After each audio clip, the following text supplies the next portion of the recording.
Whether you're a foreigner, a liberal, a conservative, an American, doesn't matter. You've probably, at some point in your life, you've probably asked yourself this question.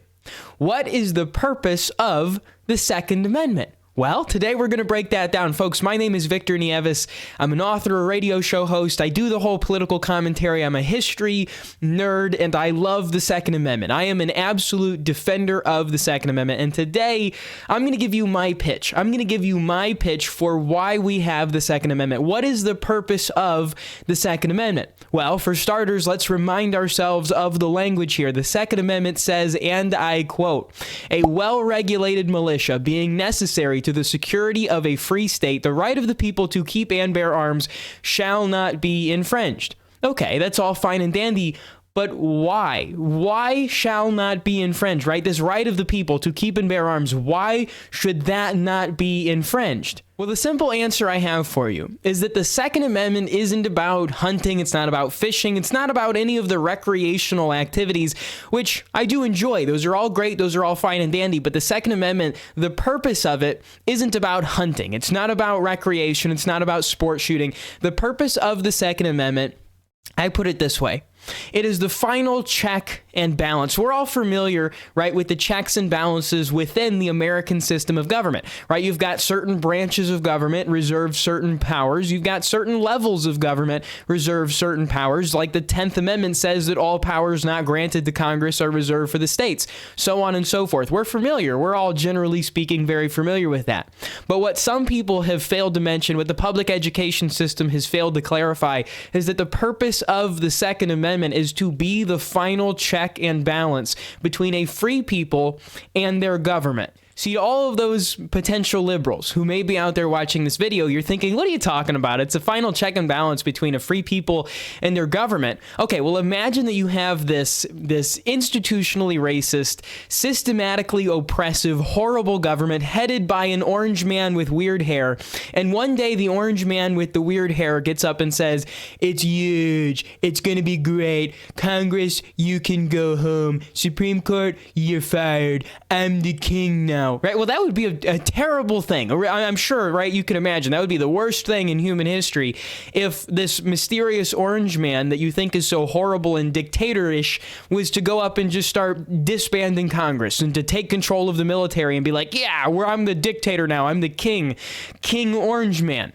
Right? Well, the final check and balance is the Second Amendment, because if some mysterious orange man with the flowing hair was to get up before the American people and try and take over the reins of control, if he was to violate the separation of powers, if he was to chuck the Constitution into the burn pit, if he was going to do all of these different things, you know what would stop him?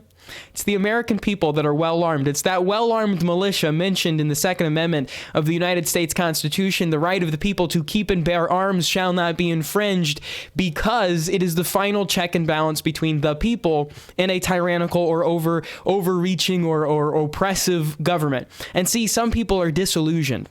They think that no government could ever become tyrannical again, right? In the world we live in, the Western world with democracy and freedoms and republics and all of these beautiful things we have, they think that we could never ever see those great systems somehow turn bad, when all you have to do is turn back the clock about 80-something years to the 1930s and the 1940s, when we saw a mustache man do exactly that. He became one of the most tyrannical, horrible, oppressive figures in all of human history, and he obtained that power, surprisingly enough, democratically.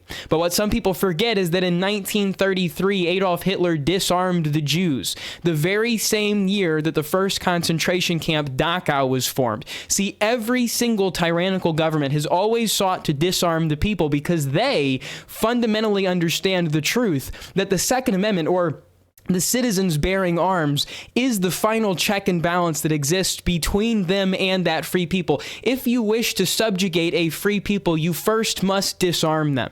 And that's why I've said many, many times, and I will continue to say, that a disarmed people are not actually free. They're simply as free as their government allows them to be for a time. So yeah, the reason that you have the Second Amendment is to protect you. It's to protect me from any bad person, whether it's an angry orange man or an angry mustache guy, no matter who it is, the Second Amendment exists to protect us from them. That's why people like me so vehemently oppose gun control. We so vehemently oppose being disarmed, right? For one, it's an American tradition. The shot heard round the world, the battles of Lexington and Concord, first fired in 1775, were fought over munitions depots. The British came to try and take the Founding Fathers' firearms. And as a result, the Founding Fathers, they kicked them to the curb and started the American Revolution. It's a deeply held patriotic American, it's in our blood as Americans that we are to oppose any tyrant who wants to take our arms, because we inherently understand